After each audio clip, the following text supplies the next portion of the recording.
Good morning, everyone. It's Wednesday, the 19th of February, 2020.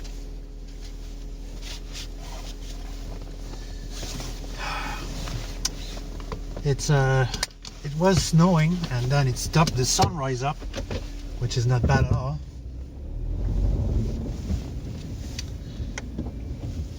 This time off is getting to be more and more depressive. Nothing is going according to any plan, or nothing's happening, period.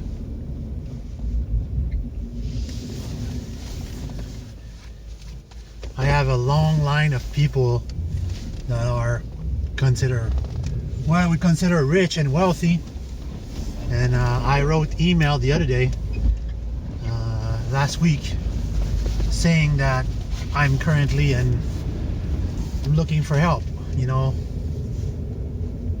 Not that I don't want to pay back that help, I want to pay it back, but I'm currently looking for help. And out of the 150 people I know, only one person replied, and I'm still waiting. So that goes to show what I usually say about people. Rich people tend to remain rich because they don't spend money. They don't help others. In my vicinity, I got my auntie, which is quite rich, who she could help me like nothing at all. It would be a piece of cake to help me, but she's not that kind of person that's gonna help family out. She won't even help her own family, her own sister and her own brother, much less her own nephew. It's always cheerful to know that this is how rich people truly are. Usually it's called greed.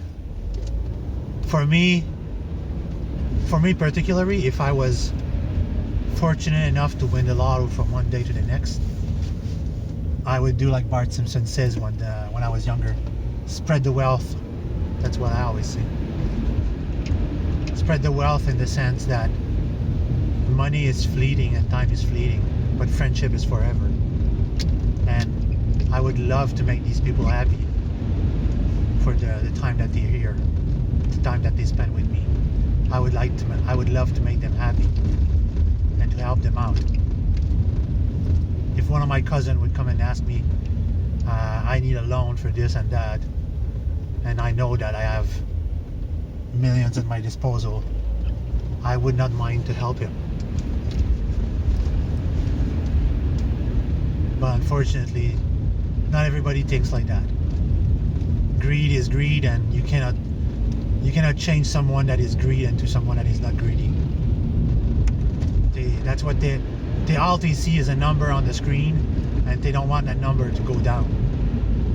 They want to perpetually have this amount of money in there, and they can do whatever they want, but they don't care about anybody else, even if it's their own blood related family.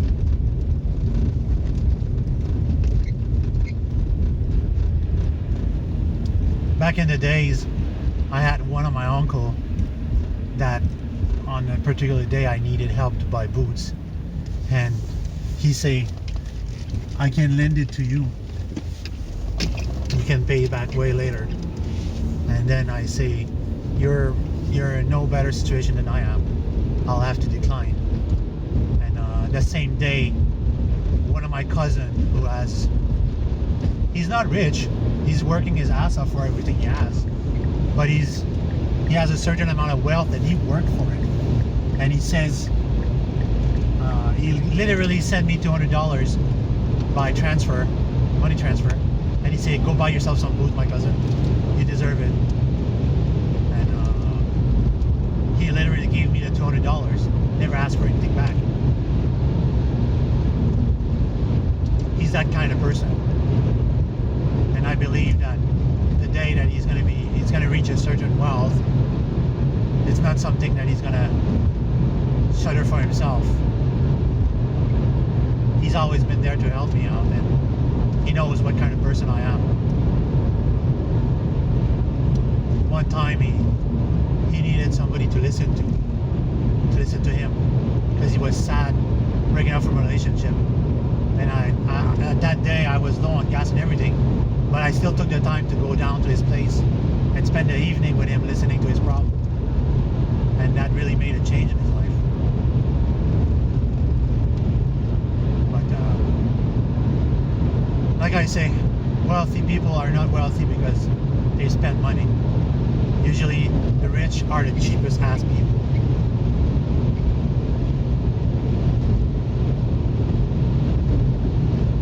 Some people got rich by inheritance and they never worked for it. They were born into it. And other people got rich because they have a company that is creating job and it's ranking money in.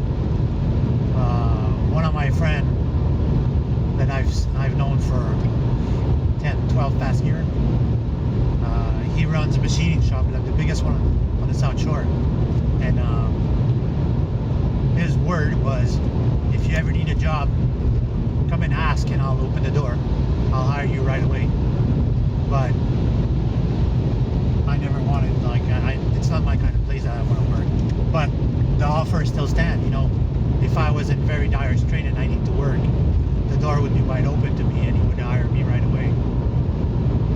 This company never went down from work. I even asked him to hire my nephew.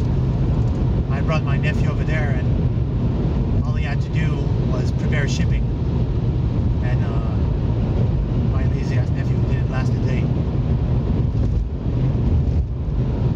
He didn't like the job. He doesn't like to work, period. Don't get me wrong on my side, because I love to work. I love my job. It's just that this job is killing me. And now it injured me. It injured me probably for life. It's something that I probably won't ever recuperate from. I won't be able to work physically ever again. My shoulder is it's gonna probably take 2-3 years before it's back to its fullest. When you have torn ligament, it takes a long time to heal. My mom, it took her 12 years before she could even start playing golf again. She could barely lift things, none less doing her grocery. So anyway, back to topic is,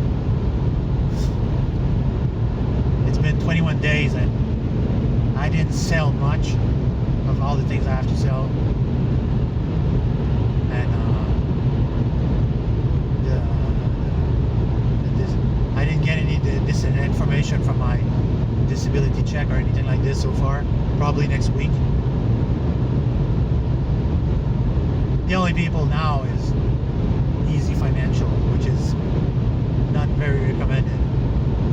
But if they can come through with it, we'll see.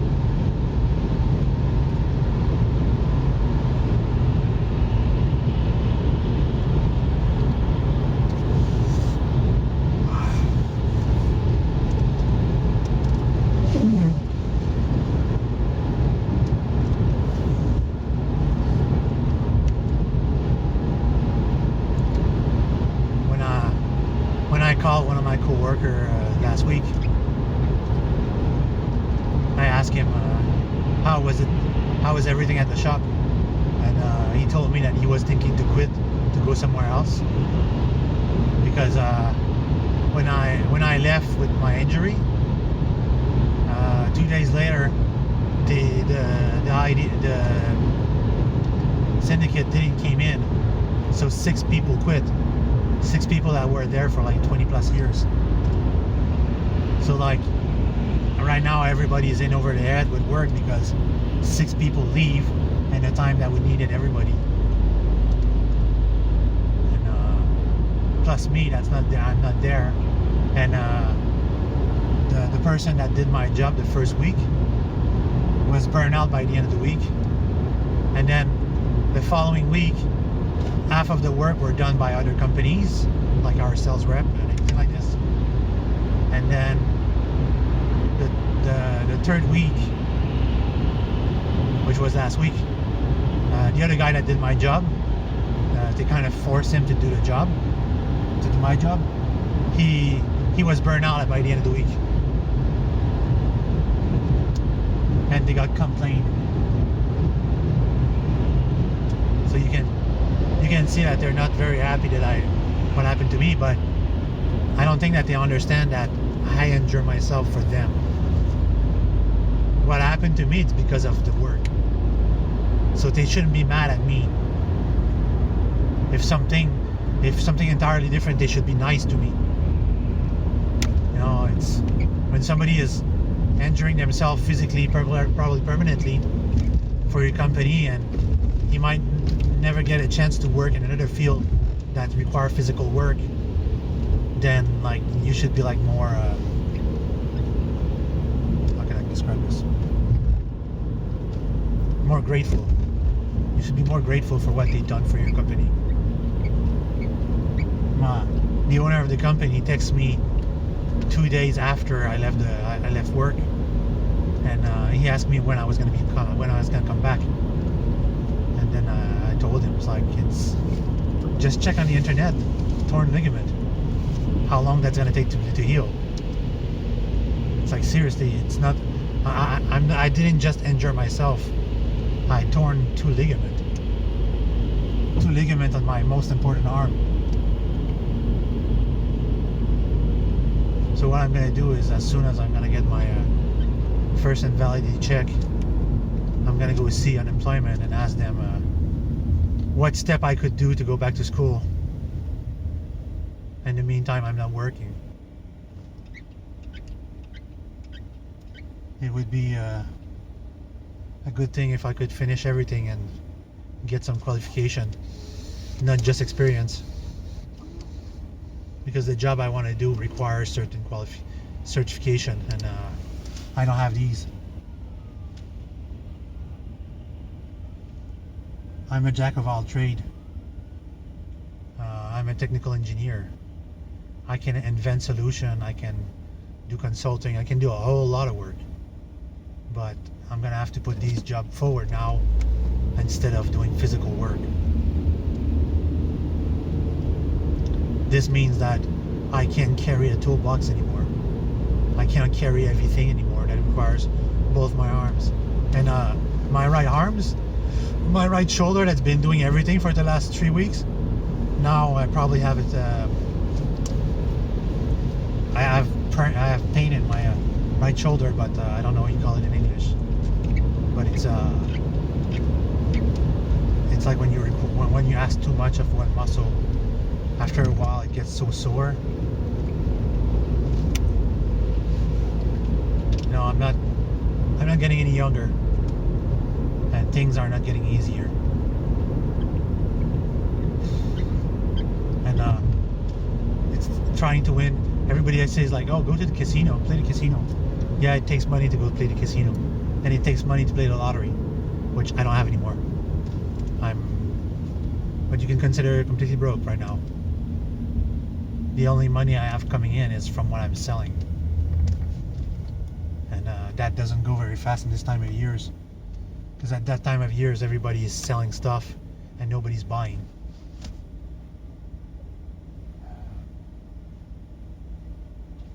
So for my friend on Paranormalis, I am going to try what you posted on, Mr. Shiverton. I'm going to try those plans you post on. Actually study them and see what they're about, and do my best.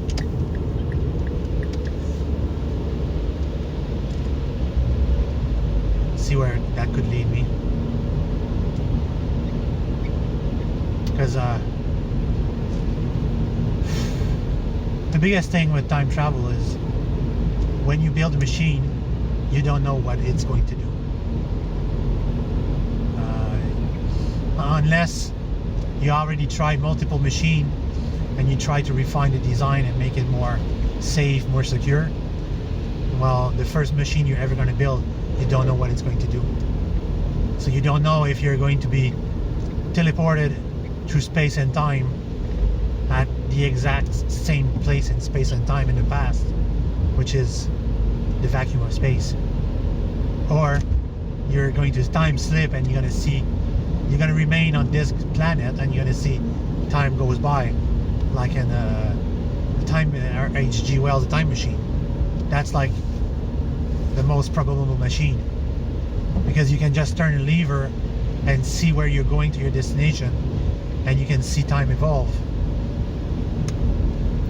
That's like the best case scenario, but you cannot be sure.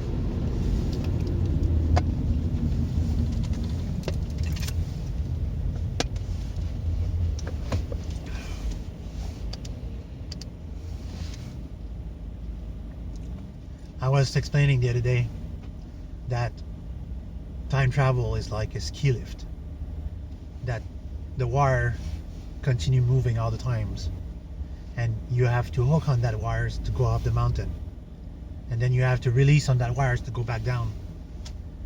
And this is the part of time travel that is the hardest to achieve, is the one that you need to hook on the timeline to move forward or backward. So that means you need to come undone from this timeline, to phase out of this timeline and start traveling forward or backward. And in order to do that as well, you need to figure out a way to calculate your heading.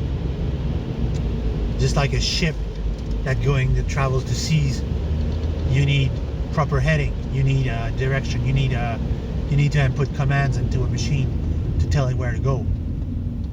And programming a machine that you never build and expecting a result like this, it's quite the hardest thing.